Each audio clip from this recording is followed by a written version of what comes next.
ini tim media YouTube KSBC sangat berbahagia bisa bertemu kembali dan berdialog kembali dengan Ibu Eli Rosita Silaban. Tapi dalam kesehariannya sih sebenarnya beliau ini lebih senang dipanggil kakak ya kalau junior-juniornya. Karena dia pernah bilang saya agak nggak enak, kaku dipanggil kakak, dipanggil ibu, tapi lebih senang dipanggil kakak. Kecuali di acara formal, baru mungkin itu kita memanggil ibu, suatu kehormatan dan suatu organisasi. Nah, saya mengenal beliau ini, kalau mungkin kita lihat sedikit flashback, beliau ini menjadi presiden KSBC pada 2019 di asrama haji itu di Pondok Gede. Nah, dan tidak ada yang menyangka seorang perempuan tangguh bisa menjadi seorang presiden KSBC yang selama ini dikenal Serikat Buruh sangat patriarkat ya, sangat ini ya, dominasi laki-laki. Dan KSBC juga melahirkan sebuah sejarah yang selama sebelumnya adalah pemimpinnya adalah laki-laki, dan 2019 lahir seorang Sri Kandi atau Kartini dari ibu KSBC. Nah, dan saya sebagai jurnalis memantau 2019 itu kalau saya lihat KSBC sedang membangun konsolidasi, tapi langsung dihantam pandemi COVID dan itu mungkin membuat Kak Eli pasti mengalami sangat dilema. Satu sisi dia harus berhadapan dengan virus yang sangat menakutkan sehingga memakan banyak korban jutaan orang di muka bumi ini, tapi satu sisi juga dia dihadapkan lagi dilema, jutaan buruh ter-PHK akibat dampak pandemi, termasuk anggota KSBC banyak yang ter-PHK, upah banyak yang dipotong oleh perusahaan dengan alasan krisis akibat pandemi. Setelah menghadapi pandemi, dihadapkan lagi dengan masalah penderita kerja, makin hancur lagi istilahnya. Yang lebih parahnya lagi ketika kalau saya lihat Kak Eli sedang begitu serius memperjuangkan bagaimana buruh ini memperjuangkan atau menolak ya beberapa pasal di Klaster Penerima Kerja itu, justru diserang oleh berbagai macam bully, fitnah dan berbagai macam lainnya. Dan saya lihat juga dalam setiap acara-acara organisasi atau juga curhat sering menangis kalau saya lihat. Tapi itu hal yang wajar. Ya, sering saya lihat itu. Tapi di balik tangisannya itu beliau ini mampu melewati, itulah sebuah kekuatan dari seorang perempuan artinya. Nah, pada tanggal 8 sampai tanggal 11 kemarin KSBC mengadakan kongres. Dan Kak Eli bersama Bang Didi Hardianto terpilih sebagai presiden dan sekretaris jenderal KSBC. Untuk periode kedua kalinya, periode 2023 sampai 2027. Dan kalau kita lihat juga kongres itu memang terlihat panas, dinamis. Tapi kalau saya lihat kongres ini melahirkan kualitas demokrasi. Artinya semua bergembira dan semua tidak ada rasa dendam. Memang ada kekecewaan, tapi itu memang kalau saya ingat kata Bang Rekson, demokrasi tidak ada yang sempurna. Dan tapi ketika demokrasi tidak ada yang sempurna, semua dalam sebuah organisasi dibutuhkan sebuah kedewasaan untuk membangun bagaimana KSBC yang saat ini usianya kalau tidak salah sudah 31 tahun ya. Kita pasti punya mimpi, kita punya generasi KSBC 100 tahun ke depan masih ada, supaya kita bangga karena kita hari ini membangun fondasi dan kerangka KSBC untuk melihat KSBC apa yang ya, tentu kita pengen dong lihat serikat buruh yang ada di Eropa seperti ada Prancis, Belgia yang sudah ratusan tahun di sini. Nah, dan saya yakin Kak Eli pasti punya obsesi dan punya semangat sedang membuat sejarah KSBC untuk ke masa depannya, meninggalkan warisan-warisan apa yang harus dilakukan generasi ke depannya. Nah, tema diskusi podcast kita hari ini adalah membaca langkah KSBC pasca Kongres ke-9. Nah, ini sebenarnya mungkin kita sedang melihat apa sih yang di dalam benak pikiran kakak setelah terpilih kedua. Pasti mas, kakak ada ide atau cita-cita yang sedang hendak ingin lakukan. Kira-kira apa sih yang ada di benak kakak sekarang? Ya, makasih ya Mas Andre. Terima kasih juga untuk menjadi saksi ketika saya terpilih 4 tahun yang lalu, dan juga kalian sebagai media SBC juga menyaksikan bagaimana demokrasi itu terjadi di Kongres kita, terutama di saat pemilihan presiden dan sekjen pada saat itu. Benar bahwa memang pihak-pihak terutama serikat buruh harus melihat bahwa di serikat buruh itu juga harus kita bebaskan independensi mereka, ke siapa suara mereka berlabuh.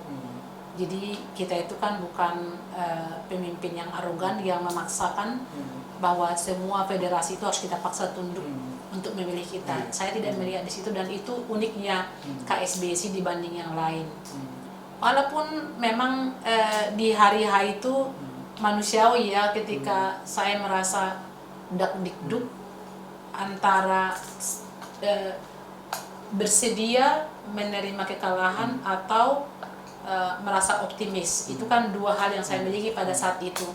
Tapi lebih banyak hal yang optimis yang saya rasakan pada saat itu, karena saya merasa bahwa ada alasan teman-teman memilih saya dengan jejak rekam jejak yang sudah saya bangun sejak 4 tahun yang lalu. Tapi memang ternyata bukan hanya di situ penilaian itu. Orang akan mengabaikanmu bukan dari kemampuanmu, tapi berlaku juga like or dislike dan kecemburuan. Dan itu sah-sah saja saya kira, karena tidak banyak kan orang memiliki kesempatan untuk duduk menjadi decision maker, apalagi sebuah konfederasi yang tergolong sangat besar di Indonesia, yang didominasi laki-laki juga ya anggota kita gitu. Dan tidak hanya menjadi pemimpin di dalam domestik, kita nasional, regional, internasional. Jadi intinya bagaimana kita menunjukkan bahwa seorang calon yang akan duduk memimpin KSBC itu adalah orang yang memang mampu di segala bidangnya. Bukan harus yang pintar, tapi dia adalah orang yang bisa kerjasama, dan juga orang yang bisa membawa nama KSBC itu agak maju lebih ke depan lah, jangan yang standar-standar seperti itu. Ada beberapa hal, dan tentu saja masa depan KSBC kan tidak saya tentukan sendiri. Kita memiliki 10 federasi, yang teman-teman federasi ini juga berharap bahwa masa depan KSBC ini akan lebih cemerlang lah. Eksistensi kita itu harus diperhitungkan di semua jalur, di semua tempat yang memang kalau kita sebut dibanding dengan konfederasi lain, kita bukan yang terbesar. Tapi saat ini kita bisa mengklaim bahwa kita nomor 1 untuk di depan, yang paling bagus. Itu bisa kita klaim, dan saya tidak malu mengatakan ini. Mungkin saya tidak jago berstatement seperti yang ada teman-teman, tapi saya memastikan bahwa KSBC ini adalah salah satu konfederasi yang sedang dilirik untuk sebuah keputusan-keputusan dan untuk intervensi, atau yang menjadi tempat bertanya bagaimana sih serikat buruh ini, atau ketenagakerjaan ini, atau buruh yang ada di Indonesia ini ke depan. Kalau kita langsung memang berdiskusi soal kemana arah KSBC, saya tidak pernah puas dengan apa yang saya lakukan, dan saya hanya sedikit berpikir keras, ini 4 tahun ke depan kan ini sebentar, bagaimana mempersiapkan pemimpin berikutnya dari KSBC. Terbuka peluang ini untuk siapapun yang sudah menjadi anggota kita untuk membawa KSBC ini, kalau tidak bisa sama, kalau tidak bisa selangkah lebih maju sama. Kita tidak mau apa yang kita bangun itu nanti tenggelam lagi ketika pergantian kepemimpinan. Artinya saya juga harus intervensi dan memastikan melalui warisan yang akan kita tinggalkan, bahwa teman-teman inilah yang pas, yang pantas membangun organisasi ini supaya kita tidak kehilangan eksistensi seperti itu. Cita-citanya sih bagi saya itu uang itu perlu, tapi menyebut nama konfederasi itu, ketika nama KSBC itu ada di beberapa poin, disebutkan di beberapa event, saya rasa itu lebih dari cukup dari uang. Karena ketika orang menyebut namamu itu dalam hal positif, misalnya KSBC itu melakukan begini, dan satu-satunya yang disebut. Itu saya kira kan hal yang harus kita apresiasi. Jadi apapun yang kita lakukan sekarang berkat bantuan teman-teman yang ada di belakang kita, federasi dan anggota-anggota, ya memang KSBC itu disebut di beberapa kesempatan.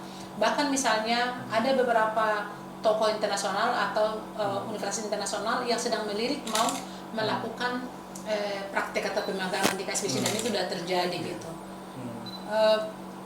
Ke depan saya kira tetap seperti janji saya di ketika terpilih, bahwa KSBC ini harus tetap memperhitungkan kesempatan yang sama bagi laki-laki dan perempuan gitu. Tapi saya tidak mau hanya di dalam jumlah, tapi kualitas. Tidak mau hanya menyebut harus ada 30-40% perempuan, tapi kalau yang itu juga tidak berkualitas buat apa? Karena yang saya kira adalah it is not about number, tapi kualitasnya gitu. Memastikan itu, karena saya tidak mau apa yang sudah kita sepakati sejak SBC ini berdiri dan itu hilang gara-gara kepentingan, konflik interest. Jadi itu janji saya, dan harus ikut memastikan bahwa KSBC harus dipimpin kedua belah pihak, laki-laki dan perempuan. Lalu kedepannya mungkin memang kita harus merubah sedikit strategi bagaimana kita selama ini sepertinya menutup diri ke politik. Bukan berarti kita harus di politik gitu ya, tapi saya tidak melihat di beberapa tahun saya bergabung dengan SBC ada pendidikan politik. Jadi ini bukan karena menjelang pilpres ya, tapi perlu dibekali sebenarnya bagaimana arah politik serikat buruh ini gitu. Artinya tidak harus mengatakan mendukung A, B, dan C, tapi apa yang kita inginkan dari keadaan yang ada sekarang gitu. Apakah misalnya mempersiapkan beberapa tenaga ahli dari kita untuk bagaimana menyiapkan dokumen atau kertas posisi untuk para mereka yang sedang duduk, dan itu kan ada lobby politiknya seperti itu. Saya kira memang serikat buruh kita sudah melakukan itu, tapi tidak sangat kuat gitu. Ya, kemudian ada juga kemarin saya janjikan bahwa jangan pernah bangga dengan capaian yang ada sekarang. Sejak zaman dahulu, zaman Pak Mukhtar, ke Bang Rekson, kayak Pak Dober itu kita nggak pernah membuka diri untuk afiliasi yang baru. Jadi itu yang diciptakan Pak Mukhtar sampai sekarang terpelihara. Nah, di zaman kami ini, di era kami dengan Pak Sekjen, ada, kita sebut aja dulu yang tidak berasal dari kita, yang independen kan ada satu, SBMI, dan saya kira itu juga tidak perlu teman-teman mengabaikan bahwa itu kan sebuah capaian. Ada orang serikat buruh yang independen menyerahkan diri datang ke kita, sementara kita juga di sisi lain mengirimkan organisasi kita untuk merekrut orang-orang di daerah, dan mungkin dalam setengah tahun itu hanya dapat 100, dan ini ada sebuah afiliasi besar yang mereka memiliki anggota lebih dari 5.000. Saya juga tidak melihat bahwa ada apresiasi soal begini di kita. Jadi bagi saya begini deh, tidak perlu kita malu mengakui capaian orang-orang, karena pengakuan itu kita butuhkan. Itu yang membuat kita sebenarnya mencintai organisasi dan merasa yang kita lakukan itu tidak sia-sia seperti itu. Masih banyak hal sih yang mau kita lakukan, tapi mungkin kalau Andre mau bertanya yang lain. Sebagai praktisi jurnalis, ini kan saya memantau pergerakan karakterus. Ini agak sedikit flashback, tapi untuk loncatan ke depannya. Dari 3 konfederasi serikat terbesar serikat buruh terbesar di Indonesia ini, kalau saya nilai perjalanan kakak 4 tahun ini, KSBC itu paling aneh kalau bagi orang asing melihat, unik dan dianggap geram sama penguasa. Kenapa dianggap geram? KSBC dalam konteks penolakan undang-undang cipta kerja waktu itu, khususnya di kelas tenaga kerja, kakak sebagai presiden KSBC mampu menggerakkan aksi buruh, demo buruh KSBC di seluruh Indonesia. Pasti tentunya negara ini geram dong.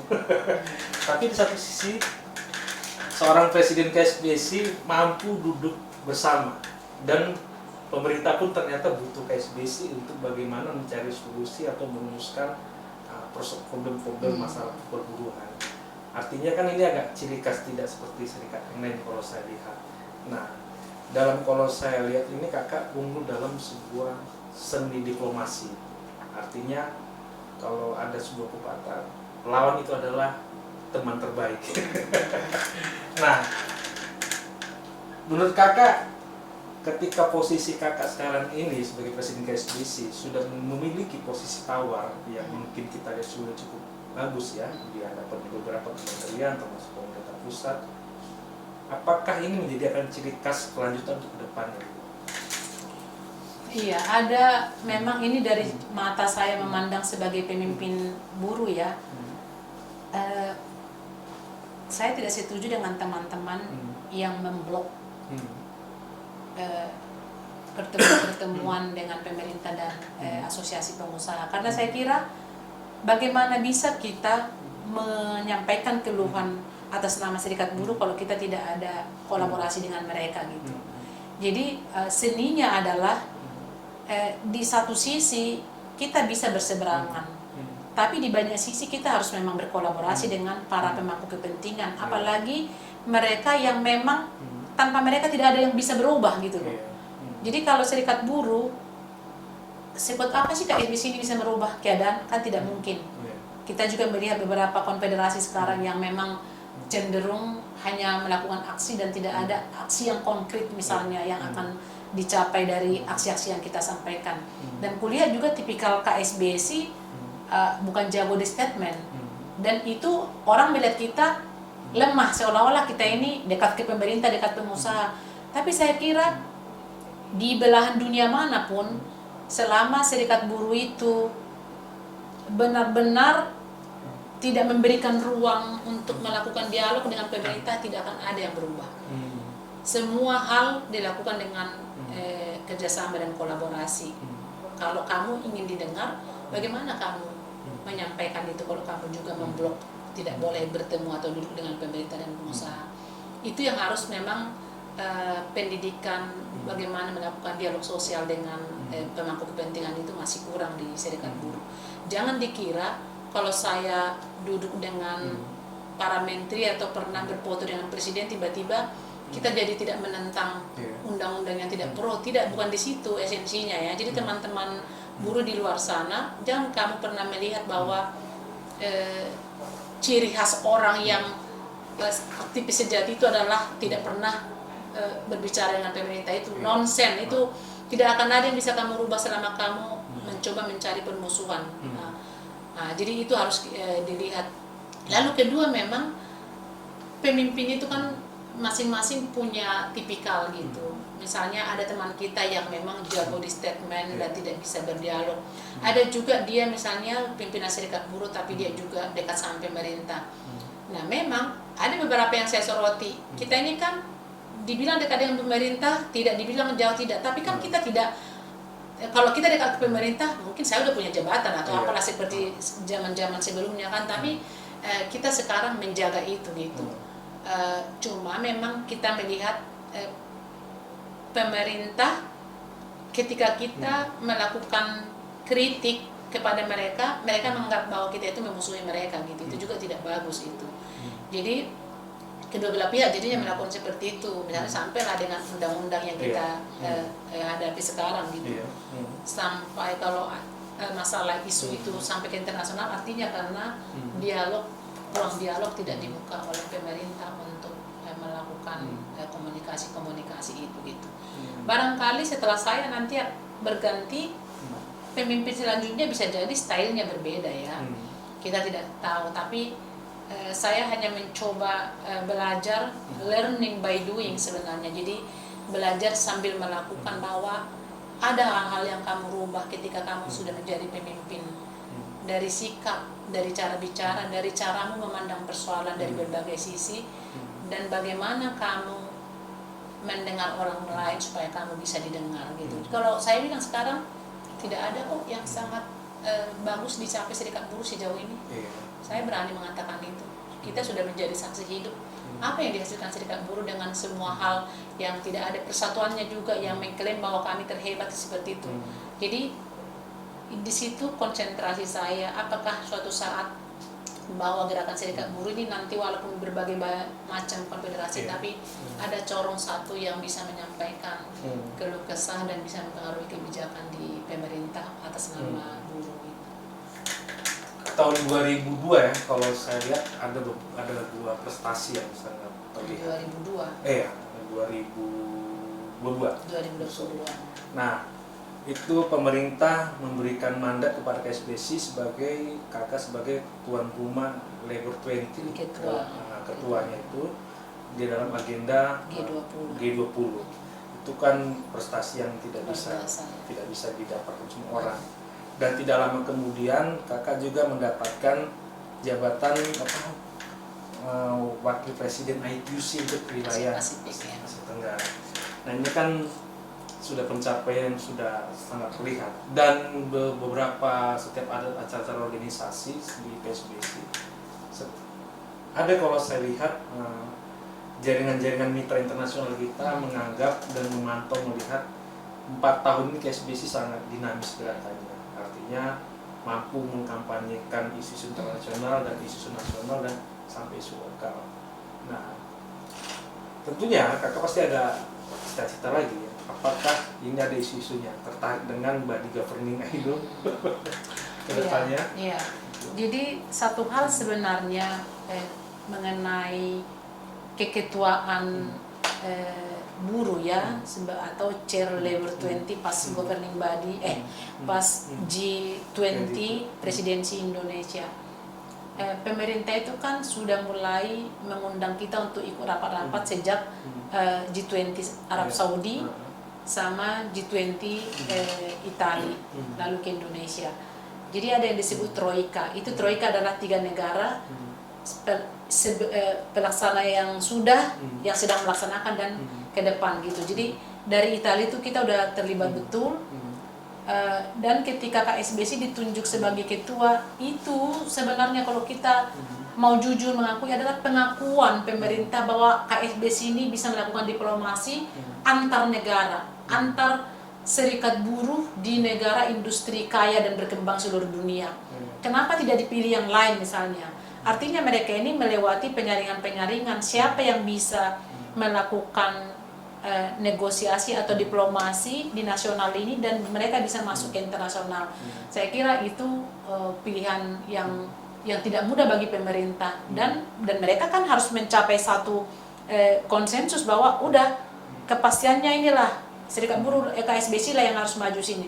Dan memang ketika itu diberikan ke kita dan menunjuk namaku sebagai ketua, terus terang itu hal yang sangat kupikir tidak akan mampu kulakukan. Bagaimana mungkin sih bahasa Inggris yang pas-pasan lalu aku harus bersejajar dengan serikat buruh yang sangat maju seperti Eropa, Amerika, Australia gitu. Jadi ternyata kita harus mau belajar dan tidak pernah mau menganggap bahwa kita sudah paling hebat di antara semua, karena selama perjalanan memimpin Labor 20 itu komunikasi kita berjalan terus dengan para ahli dari ITUC yang mencoba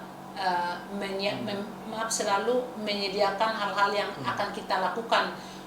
Menyediakan itu bukan berarti mereka 100% melakukan, tapi aku kan harus melihat kapan ini bisa aku lakukan dan kapan aku diminta intervensi tanpa bantuan ITUC, seperti yang terjadi di Labor Summit, bahwa ITUC dengan kita mempersiapkan statement dari L20 untuk MOU bersama-sama dengan Business 20.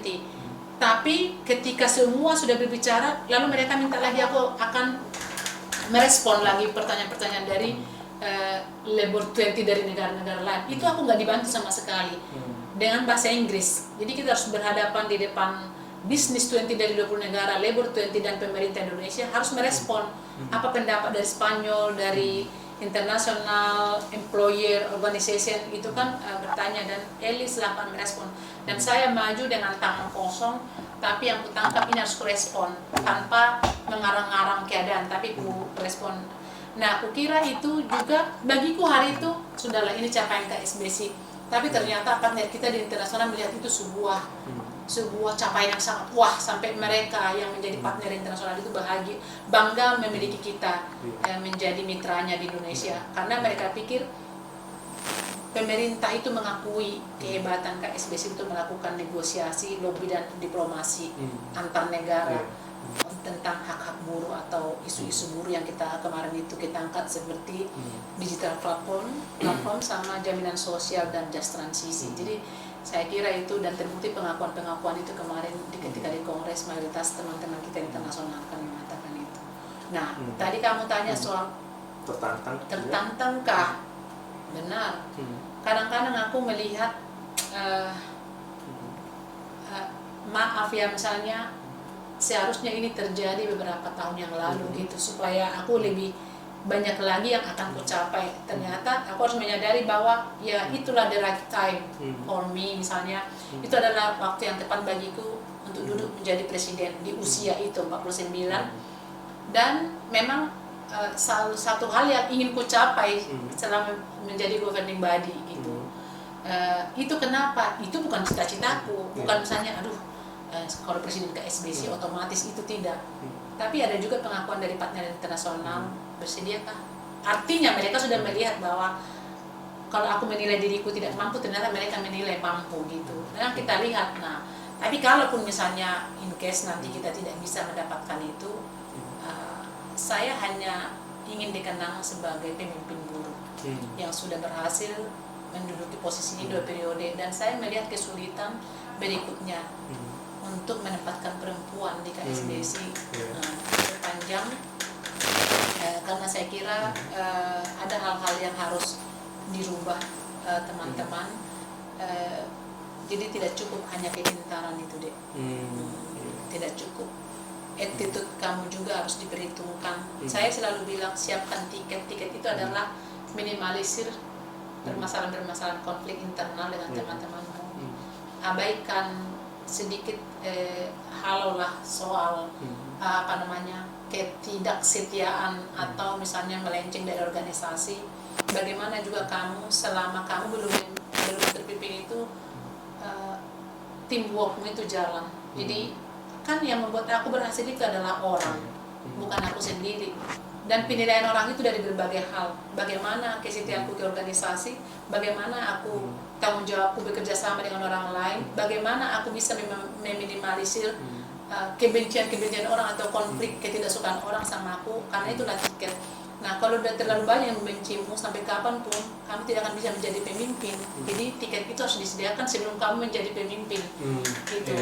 Nah, doakan kita mendapatkan posisi-posisi yang lain, tapi kupikir juga kita harus memastikan bukan hanya Erlinya sebagai presiden, tapi KSBC untuk tetap ada di beberapa poros yang memang mereka ini adalah aktor intelektual yang memang memakai atau dapat menggaungkan nama KSBC untuk melakukan berbagai hal, bukan hanya proyek ya, tapi sebagai keterwakilan KSBC di beberapa isu ketenagakerjaan dan isu tematik lainnya. Sedikit agak flashback Pak.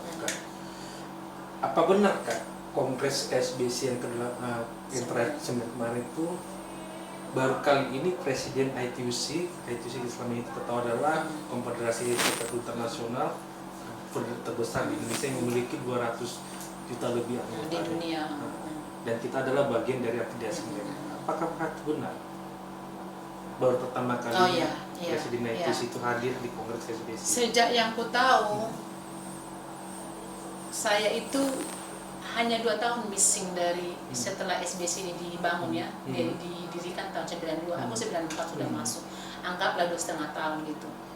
Jadi tidak pernah seingatku kita memang bergabung dengan ITUC kalau tidak salah 2007 kalau nggak salah ya, nanti bisa dikoreksi ya. Belum pernah kulihat presiden atau sekjen ITUC datang ke kongresnya KSBC. Jadi itu ada kerinduan dan kecemburuan. Kenapa mereka hanya ke serikat buruh tertentu sementara. Jadi saya kadang-kadang berpikir gini, ternyata komunikasi itu perlu. Barangkali selama ini kita asik dengan diri kita sendiri. Sudah kami udah hebat di sini, saya sudah komisaris, tidak perlulah saya udah ini begini-begini, saya udah kami go internasional. Saya hanya melihat tidak pernah ada permintaan ke mereka. Tidak pernah ada permintaan, atau memang pada saat itu KSBC ini ada tapi tidak membuktikan bahwa saya ini adalah KSBC loh. Jadi kalaupun bukan presidennya maksudku kan, tapi mereka mengatakan KSBC begini, kami selaku afiliasi harusnya didatangi segala macam, kami merasa cemburu, dan itu kita lakukan kemarin. Saya bertemu dengan Presiden ITUC di Singapura dalam rangka eksekutif regional meeting, dan bertemu di depan Akiko Bono dan Vice Secretary General untuk ITUC Owen Tudor. Saya bilang, kami mau kongres Ibu tanggal 8. Saya berharap Anda harus datang di sana. Terus mereka berdua saling melihat, saya kira kaulah yang pergi. Dan itu, jadi itu tidak sama, nggak propose gitu. Jadi saya hanya bilang 3 orang, Ibu harus datang ya. Iya, langsung dibukanya agendanya, ditulis.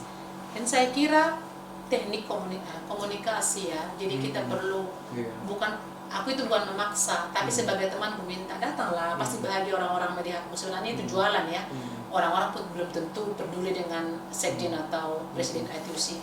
Tapi bangganya dia datang, dan dia juga datang bersama sekjen ITUC Asia Pasifik gitu. Memang sekjen Asia Pasifik pernah datang, tapi secara global dari ITUC itu belum pernah datang gitu.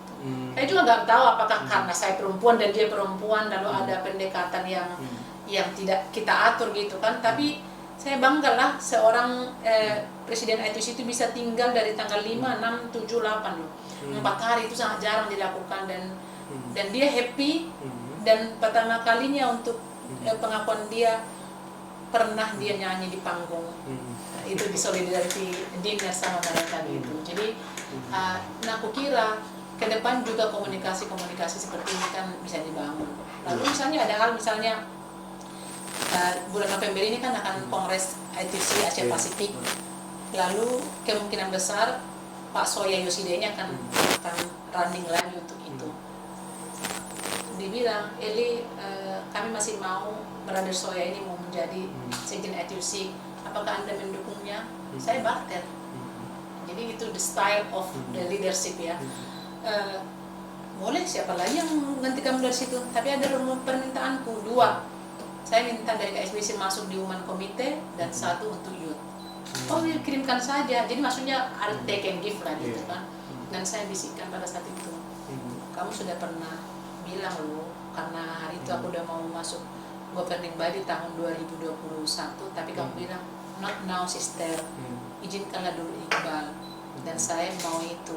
Jadi kalau masih ingat kamu janjimu, ini saatnya. Dia bilang, iya 2024. Nah kita lihat saja seperti itu gitu deh. Semoga terrealisasi. Semoga. Agak ini lagi Kak, sering saya lihat di media sosial Facebook Kakak satu sering curhat tapi terlihat kuat juga. Satu sisi sering keluar kota, ke luar negeri juga dalam hubungan internasional. Pastinya ini kan Kakak sebagai perempuan, satu sisi mengurus keluarga, satu sisi mengurus keluarga besar. Ini kan sangat penuh dengan sangat kontras sekali, artinya ada persoalan batin, meninggalkan anak.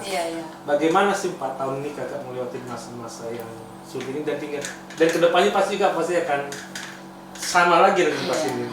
Sebenarnya sih ya, semua hal pasti butuh proses kan deh. Jadi tidak ada yang tiba-tiba indah dan tidak ada halangan sama tantangan sama sekali. Memang dulu waktu saya itu belum jadi presiden, persoalan kami di domestik itu ya, bagaimana ya aku minta izin sama suami pergi-pergi. Jadi itu menjadi pergolakan batin selalu, karena aku kira kami pasti berdebat soal ini. Terlalu sering pergi sementara anak-anak masih butuh bantuan mamanya lah, menyiapkan pakaian apa segala macam. Jadi selalu ku cari waktu untuk permisi sama suami dan tidak sering kami dia mengizinkan tanpa ekspresi gitu. Bagiku itu adalah tidak diizinkan, karena aku tahu dari bahasa tubuh gitu. Jadi ketika mau memasuki pertandingan 2019, aku minta persetujuan suami. Bisa nggak aku bertanding mau jadi presiden, tapi dengan catatan nanti aku akan lebih banyak lagi pergi-pergi ke daerah. Dia bilang, ya silahkan. Nah, memang tahun pertama itu masih kulihat gelombang apa namanya deh, gimana ya aku bilang, dia tidak 100% lah mendukung aku untuk pergi-pergi. Tapi sekarang puji Tuhan ya, maksudku dia adalah pria terbaik yang ku tahu. Seorang suami yang lebih banyak mengurusi anak daripada istri dan tidak ada komplain sama sekali gitu. Itu kulihat, dan tidak perlu lagi aku sekarang harus mencari timing bicara sama dia bahwa aku mau pergi ke daerah, ke luar negeri, kemana-mana. Sudah bisa begini, nanti aku hari Kamis ya udah berangkat begini, dan kuliah dia sudah biasa gitu. Artinya ada yang dikorbankan dia, aku rasa ya. Mungkin dalam hatinya dia menentang itu, tapi dia harus menghargai keputusan yang sudah dia buat, persetujuan gitu. Dan aku juga menghargainya dengan ketulusan dan ya transparansi lah. Kita jaga kepercayaan itu supaya jangan karena aku jadi presiden lalu styleku di rumah tangga sebagai istriku bikin juga seperti style memimpin di KSBSI. Dan kukira sejauh ini dari percakapan yang kita lihat ya sama anak-anak, mereka cukup bangga dengan apa yang kita capai. Tapi aku bilang sama anak-anak, ketika aku menghadapi semua ini, terutama soal pemilihan-pemilihan, janganlah anak kamu menjadi seperti mama, karena gak akan buat kamu nanti diadu dalam penghitungan suara, itu gak akan kuat. Jadi kalau bisa sih anakku janganlah, biarlah dia aktivis, tapi kalau bisa aku gak mau mereka menjadi seperti aku. Tapi kalau dalam perjalanannya mau mengikuti Jakarta, tidak masalah gitu. Jangan dia melihat dia menjadi aktivis karena melihat keberhasilan mamanya, aku nggak mau. Tapi harus didasari dari keinginan dia, dari dasar memang dia suka bersentuhan dengan buruh. Nah sekarang kan bisa saja jadi aku pengen kayak mama lah presiden. Mereka tidak tahu sakitnya dan prosesnya mencapai itu. Nah itu aku khawatir sama anak-anak, dia melihat keberhasilan itu, karena Bang Rekson sebagai kakakku pernah di situ, dan abang ini kan kurang terbuka untuk seperti aku. Jadi aku nggak mau anak-anak ini kayak mama lah, enak dia bisa ketemu sama menteri jadi presiden. Tidak semua bisa jadi presiden ya, jadi sekjen pun tidak bisa, jadi ketua DPP federasi pun sangat susah gitu. Jadi khawatir jangan mereka terpesona dengan capaian ibunya dan mereka tidak tahu proses itu yang aku takutkan deh. Dan kamu tahu kan kita ini tidak akan pernah bisa kaya di serikat buruh, apalagi untuk seorang pria. Nah kalian yang setia-setia ini kan karena memang jiwa kalian memang jiwa yang berpetualang di menjadi aktivis sejati. Tapi orang-orang yang pengen hidup mapan kan tidak ada kehidupan di serikat buruh. Dan tantangan di rumah tangga banyak. Terlepas itu tergantung dari istrimu atau suamimu mendukung atau tidak. Ada dua hal, mereka akan bertahan atau melakukan perceraian karena terlalu banyak kita meninggalkan keluarga. Karena saya kira untuk kultur Indonesia masih sedikit pria yang bisa menerima kayak kami di keadaannya.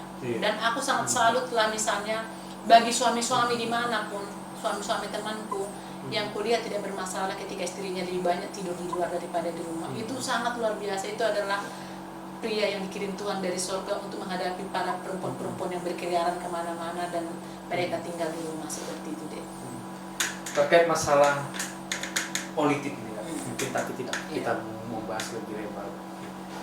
Tapi memang buruh itu tidak pernah lepas dari soal politik, karena buruh itu selalu dibenturkan regulasi yang dibentuk oleh elit politik. Ini menjelang 2024 adalah pesta demokrasi. Nah, memang kalau tidak salah KSBSI tahun 2019 memang condong mendukung Presiden Jokowi. Tapi adanya kita kena prank. Kita kena prank persoalan dari Cipta Kerja. Apakah pemilu 2024 ini KSBSI trauma politik atau melanjutkan tetap? Ya, jadi ada memang yang unik ya di KSBSI kita itu. Sejauh ini kuliah tidak ada keputusan organisasi untuk mencalon tertentu. Jadi kita bebaskan gitu. Ada dua hal yang didapatkan dari kebebasan itu. Kita tidak bisa didikte, tapi di sisi lain kita jadi tidak bisa melakukan intervensi apa-apa gitu. Saya kira sejauh ini kan federasi-federasi dibebaskan untuk melakukan dukungan-dukungan kepada calon-calon tertentu. Bahkan kalau bisa juga pribadi kita, aku juga punya dukungan terhadap calon tertentu. Untuk saat ini memang kita tidak katakan kita mendukung si A, si B dan C, tapi pada akhirnya nanti selaku presiden mungkin saya akan mengatakan bahwa saya mendukung calon tertentu.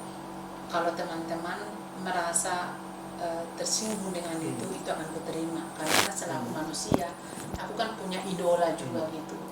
Tapi kita juga harus, makanya saya bilang rencana saya memang kalau ada yang menyetujui soal atau kita lihat budget itu dari mana, melakukan konsolidasi akbar menjelang pilpres, itu rencanaku sebelum pemilihan bulan 2. Artinya kita melakukan lagi konsolidasi besar seperti kongres kemarin, mengundang beberapa teman-teman, pikiran mereka untuk pilpres ini seperti apa tuntutan kita untuk presiden yang akan datang, bagaimana caranya kita membuat ini menjadi sebuah dokumen dan kita akan berikan kepada berapa calon presiden yang ada. Dan di konsolidasi akbar itu memang rencana aku akan mengundang beberapa calon ini untuk datang melakukan kampanyenya dan janji-janji politiknya. Termasuk membuat konsensus. Iya, tapi kupikir kita harus hindari melakukan penandatanganan persetujuan untuk presiden tertentu, karena itu kan bahaya gitu. Nanti kita dibully lagi kalau dia ingkar janji. Tapi berapapun presiden yang ada, calon presiden ini kita undang untuk datang, dan mereka bebas berkampanye politik di situ. Mungkin hari pertama sini kita undang, hari kedua sih ini gitu. Cukuplah kurasa 2 atau 3, nggak usah kita undang semua. Kan yang kita lihat sekarang yang lebih memungkinkan maju itu kan hanya ada 2 besarnya kita lihat, jadi cukup yang 2 itu gitu. Itu rencana saya, karena saya setuju lah dengan kamu tadi, tidak boleh juga kita anti dengan politik kan gitu. Serikat buruh juga saya kira kamu lihat kan di pemilihan kita kemarin itu kan udah berbau politik juga gitu, ada konsensus, ada koalisi gitu. Lalu ada kesepakatan-kesepakatan yang disiapkan untuk dilakukan ke depan. Lalu ada yang harus dievaluasi ketika kita sudah memilih pemimpin yang tidak kita kehendaki atau yang sudah kita kehendaki.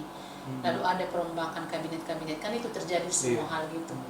Nah, saya kira memang ini belum keputusan organisasi, tapi saya pikir organisasi juga harus memiliki strategi bagaimana sih kita menyambut pilpres ini gitu. Memang ada MPO kita pernah mengatakan kita tidak menjadi apa-apa dengan kita fragmentasikan, ada yang milih A, ada yang milih B gitu. Jadi kita nggak mendapatkan apa-apa.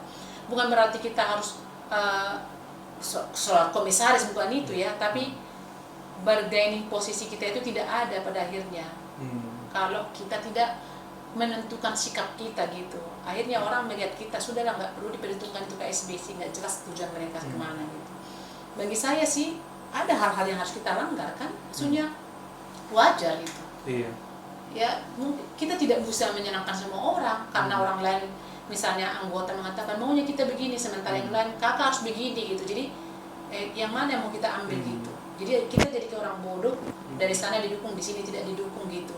Jadi seorang pemimpin kan harus bisa menentukan arahnya mau seperti apa gitu. Itu pro dan kontra biasa seperti yang kita kemarin. Poin-poin terakhir juga, Kongres 9 kemarin sangat dinamis karena senior-senior dan junior-junior dalam adu debat, argumentasi, kalau saya kualitas sudah sangat bagus itu Pak, sangat dinamis, artinya yang muda-muda ini mampu mengimbangi dalam tantangannya. Tapi dalam laporan itu memang pasca pandemi kayak jumlah KSBC ini agak menyusut ya, ada faktor. Nah, kita harus tahu juga, saya ingat beberapa senior-senior bilang kekuatan serikat buruh itu menurun, intelektual dan basis massa harus kuat power. Langkah ke depannya, karena mengingat sampai hari ini kuota serikat buruh sampai 20% itu mendapat. Ini kan menjadi tantangan berat Kak. KSBC kalau saya lihat perjalanannya memang sudah banyak terlihat kader-kader muda sudah mulai berkualitas, mulai ini yang mungkin akan menjadi regenerasi. Tapi kan ancaman kita itu kan anggota ini kan harus kuat. Itu adalah karena itu ada kekuatan, bagian kekuatan serikat buruh. Apa yang harus kakak lakukan ke depannya itu sebagai presiden KSBC? Iya, sebenarnya kan kemarin di kata sambutan saya setelah terpilih kan mengorganisir lebih banyak dan juga menciptakan PKB lebih banyak dan iuran lebih banyak dan membuka diri untuk afiliasi. Ini kan satu lagi kan menyusul nih, ada transportasi. Nah saya kira mendapatkan 10.000 anggota itu itu kan udah pengembangan. Memang ada kritik saya sebagian ke federasi yang terlalu nyaman dengan federasi itu sehingga tidak melakukan perekrutan apa-apa pun gitu. Mungkin ya karena kita masih terlena dengan mohon maaf dengan federasi ya, dengan program yang masih dibantu program training dari sosial partner kita dari internasional, dan kulihat beberapa sektor ini kita stuck, jadi tidak mau melangkah lebih jauh. Misalnya saya soal transportasi, saya punya kerinduan bagaimana ya kereta api, berkereta api yang sama penerbangan itu ada menjadi anggota kita, itu sedih gitu. Iya, jadi kita tidak memiliki itu gitu. Dan kedua misalnya bagaimana kita bisa menumpuk di satu sektor tertentu dan itu dimiliki oleh 5 federasi sementara yang lain kita tinggalkan. Akhirnya kita tidak fokus lagi dengan sektor itu. Itu kerinduan kita. Lalu memang saya nggak tahu, tapi saya sudah pernah menjadi ketua federasi 2 periode. Bagaimana kita turun ke lapangan itu untuk melakukan perekrutan dan memang melakukan banyak hal ya, dari bisa merekrut dari atas ke bawah atau dari bawah ke atas. Mayoritas kan dilakukan SBC kan dari bawah ke atas gitu. Jadi kita jadi terlena dengan program-program. Walaupun berterima kasih kepada teman-teman beberapa federasi yang melanjutkan perekrutan dan naik jumlah anggotanya gitu. Saya kira perkembangan jumlah anggota signifikan kok, tapi ada beberapa federasi yang memang hanya menyebut angka tapi tidak pernah dibuktikan dengan database. Itu kan kita agak sedih. Sementara ini diperlukan untuk mendapatkan posisi kita di tripartit gitu. Jadi kita sebenarnya udah bisa lebih dari 2 di tripartit dengan banyaknya kalau teman-teman jujur dengan database itu gitu. Jadi saya nggak tahu apakah pemimpinnya memang sudah terlalu lama di sana, iya. Dan satu, saya setuju dengan regenerasi deh. Semua masa transisi itu aku akan sedih ketika tidak presiden. Karena saya akan kehilangan itu, kehilangan famous lah kan, misalnya tidak terkenal lagi, tidak ada lagi sapa-sapa. Tapi kan kita harus tinggalkan itu supaya orang lain yang belum pernah merasakan duduk di posisi yang banyak ini kan harus kita berikan. Terutama beberapa orang luar yang tidak SBC sudah menyoroti bahwa SBS ini gapnya terlalu orang tua semua yang memimpin, sementara yang kita melihat sedang menyusul di tengah-tengah yang generasi muda itu tidak ada gitu. Nah kembali juga ke teman-teman yang lagi senior sekarang, sudahlah di mana-mana pun kan paling tinggi 25 tahun itu kita mengabdi gitu, kita berikanlah toh saya juga akan melakukan itu walaupun saya sekarang sudah berpikir akan sedih lah ya, saya tidak di sini lagi nanti. Tapi satu hal yang saya lakukan adalah biarlah saya dikenang orang jadi orang baik meninggalkan KIB sini, dan saya masih mencari pekerjaan nanti di luar ini. Tapi saya adalah orang yang masih tetap menjadi anggota KSBC dari belakang. Saya ingin kalau kembali ke KSBC atau datang, saya orang yang masih dihargai karena saya tidak meminta dan merusak KSBC gitu. Hanya itu janji saya. Tapi untuk teman-teman federasi, saya dukung ketika misalnya ada yang mencalonkan ke hakim ad hoc, tipikor, ada pekerjaan di mana-mana, berikanlah ruang itu untuk anak-anak muda yang sudah berjuang bersama-sama Anda, karena mereka juga kan butuh duduk di federasi atau di konfederasi. Jadi tidak layak juga kita menempati itu sampai mati gitu. Bagi saya begitu. Sekarang saya menginginkan teman-teman orang tua itu harus legowo, berikan kesempatan untuk anak-anak muda. Karena sedih ya, kamu berjuang dari puluhan tahun tapi kamu gak pernah mendapatkan kesempatan apa-apa karena egoisme orang-orang tua yang tidak mau bolak-balik. Sementara di peraturan kita kan hanya bisa 2 periode. Ya sudahlah 2 periode saja gitu. Masa transisi pasti sakit, tapi kamu harus menghadapi kenyataan bahwa itu kesepakatan yang sudah kita buat di anggaran dasar gitu. Berikan itu tempat sama orang lain, kasih mereka kesempatan, dan anak-anak muda itu harus diberdayakan, dan juga perempuan-perempuan ya. Ada kekhawatiran kakak kader-kader perempuan fokus di KSBC ini belum ada peningkatan signifikan atau masih stuck? Masih stuck karena yaitu maksudku selama kita satu juga memang ada 2 hal ya deh ya. Keinginan kita besar tapi kita harus punya kemampuan gitu. Dan satu, siapapun akan berlalu kan, ya kita dorong juga dong orang-orang lain. Saya kan orang yang suka memotivasi orang untuk lebih maju, karena saya bukan orang yang apa namanya egois tinggi dan tidak memberikan kesempatan sama orang supaya saya tetap di situ. Semoga teman-teman itu juga berpikir begitu gitu. Tidak baik kalau kita sendiri yang selalu mengkumpungi jabatan itu, sementara ada orang lain yang antri sudah puluhan tahun gitu. Saya salahkan teman-teman perempuan kenapa mereka tidak mau belajar gitu. Karena kukira aku pun tidak akan pernah didorong orang untuk menjadi presiden kalau aku tidak punya kemampuan pada saat itu deh. Tapi di saat aku bodoh itu aku mau belajar gitu. Orang ragu, bahkan temanku perempuan di sini ragu ketika aku menjadi pemimpin. Mana bisa dia katanya. Dan saya harus membuat orang kaget, harus mengakui bahwa saya bisa gitu. Bahkan di periode kedua pun saya tidak melihat maksudnya keseriusan teman-temanku perempuan itu mendukung aku gitu kan dek. Jadi itu miris ya. Pada akhirnya kalau ditanya orang, apakah laki-laki itu menjadi penghalang perempuan untuk maju, saya akan katakan tidak. Karena saya tidak menemukan itu di organisasi saya yang saya cintai ini. Laki-laki itu tidak ada yang mencoba menghalang-halangi perempuan untuk maju gitu. Tapi yang aku lihat teman-teman, saya berterima kasih kepada teman-teman perempuan lain yang sudah memang mendukung ya, melihat kinerja. Jadi aku nggak mau didukung karena pertemanan, tapi ya ceritakan sama aku di mana kesalahanku gitu. Jadi itu, jadi saya hanya berharap teman-teman perempuan persiapkanlah dirimu kalau menjadi presiden dan sekjen. Karena sejago apapun kita tidak suka, memfitnah atau like or dislike, tidak akan mencapai posisi itu deh. Kalau memang kita sudah punya kemampuan minimalisir konflik itu saja, saya kira semua orang juga akan mendorongmu untuk menjadi sesuatu. Baik, ada beberapa poin menutup tanya jawab dan diskusi ini yang saya tangkap dalam 4 tahun ini. Dan pernah beberapa kali saya lihat gerak-gerik Kak Eli itu adalah satu, banyak orang awalnya menganggap kakak adalah pemimpin yang lemah. Tapi di balik itu orang akhirnya terkaget punya kekuatan.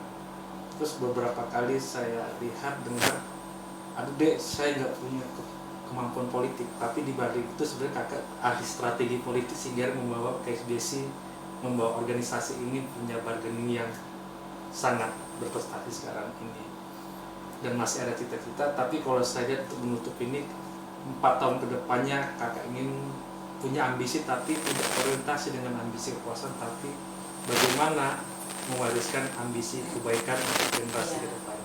Oke Kak, terima kasih atas interviewnya. Aku jadi terharu. Terima kasih. Terima kasih banyak.